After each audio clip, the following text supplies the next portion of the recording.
Short exercise 1710, earnings per share and PE ratio. So my instructor tip is the number of common shares outstanding, 100,000, did not change during the year. Therefore, the weighted average number of shares outstanding is also 100,000. So we don't have to go through the pain of calculating the average since the number does not change.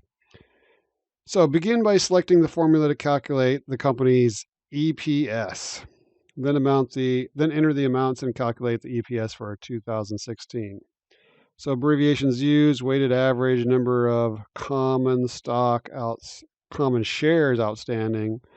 Market price per share of CS is market price per share of common stock. Complete all input boxes, enter a 0 for the balance with a 0 value.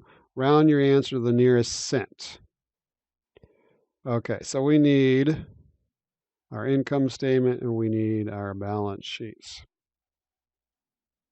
So what is the formula for earnings per share? Remember, it's earnings per share of common stock. So it is net income. And since it's per share of common stock, we have to get rid of what the common stockholders do not get, and that's preferred dividends. And then we're going to divide that by the weighted average number of common shares outstanding.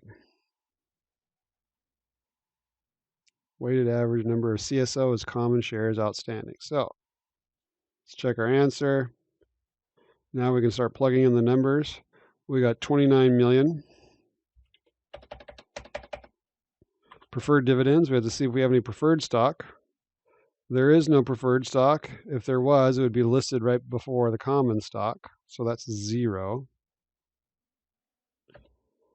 And weighted average number of common shares outstanding. The number of shares, we said in my instructor tip, does not change throughout the year, so it's 100,000. So now we just need to do the math. 29 million divided by 100,000 shares gives us, this is actually a massive amount of earnings per share, $290.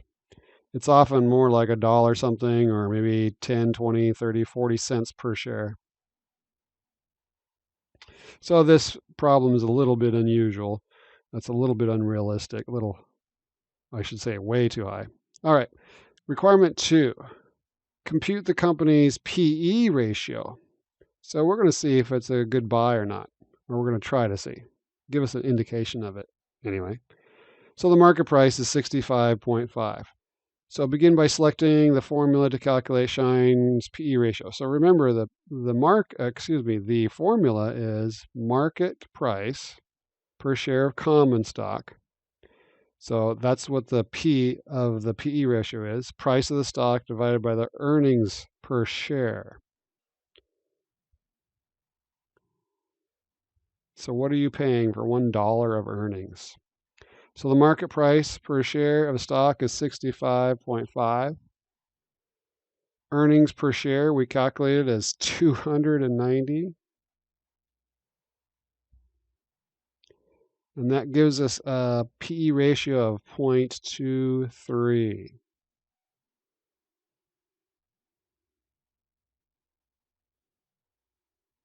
So what do these results mean when evaluating the company's profitability?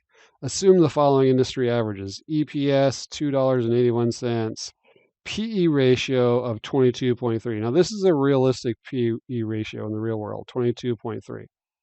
So anything below 22.3 would be considered on the cheap side.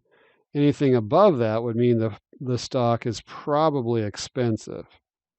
So Shine Company's PE ratio for 2016 means that the company is selling at what? 0.23 times